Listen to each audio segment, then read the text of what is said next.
On commence cette vidéo pour calculer la longueur AC en utilisant le théorème de Thalès. Alors première chose, on va essayer de voir si on est bien dans une configuration où l'on peut appliquer le théorème de Thalès.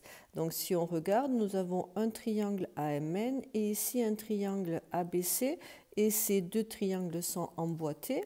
L'énoncé nous le dit car on nous dit que AMB sont alignés et que ANC sont alignés. Donc la première condition d'application du théorème de Thalès est vérifiée. La seconde condition, c'est que les droites MN et BC doivent être parallèles, ce qui est donné aussi dans l'énoncé. Donc nous avons les deux conditions du théorème de Thalès que l'on va écrire tout à fait au début. Donc on va écrire dans le triangle ABC. On va faire les premières conditions avec les points alignés. M appartient au segment AB. N appartient au segment AC. Ça, on a la première condition d'application du théorème. Et la deuxième condition, c'est que les droites MN et BC sont parallèles. Voici les deux conditions. Donc on peut dire qu'on applique le théorème de Thalès d'après le théorème de Thalès. Donc, que nous dit le théorème de Thalès? On va appliquer la proportionnalité des longueurs des côtés des deux triangles. Donc, pour ne pas se tromper dans les égalités de quotient, en fait, on part du point où les droites ici des triangles sont séquentes. Donc ici, c'est le point A. On va l'écrire 4 fois.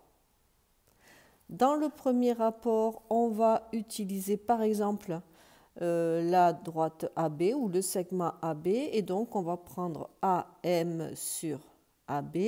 Dans le deuxième rapport, on va utiliser le deuxième côté. Et donc, M va avec N. Donc, AN sur AC. Et dans le troisième rapport, on n'a plus les points A, donc il nous reste M et B, et là il nous reste N et C. Voilà un petit moyen rapide pour ne pas faire des erreurs sur les rapports avec les longueurs.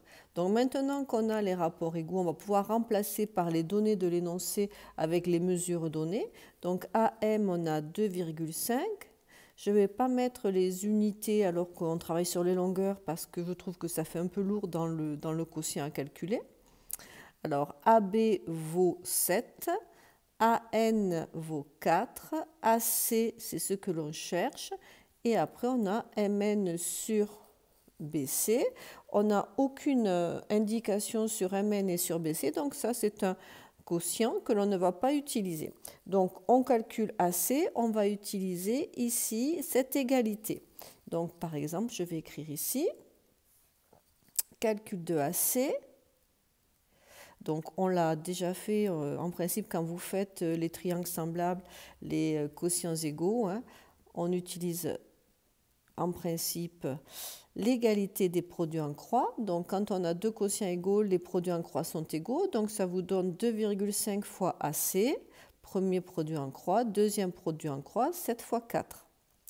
Donc, maintenant, on veut trouver AC. On va diviser de chaque côté par 2,5, ce qui vous donne 7 fois 4, 28 sur 2,5. Je vais prendre la machine à calculer, la calculatrice. Voilà, j'espère que vous y voyez. Donc, 7 fois 4, ça fait 28. Divisé par 2,5, ça nous donne, hop, ici, vous avez 11,2. Voilà. Voilà. Conclusion, on va écrire, ça fait rien, je les écris maintenant, les unités AC égale 11,2 cm. Et c'est fini pour cette vidéo.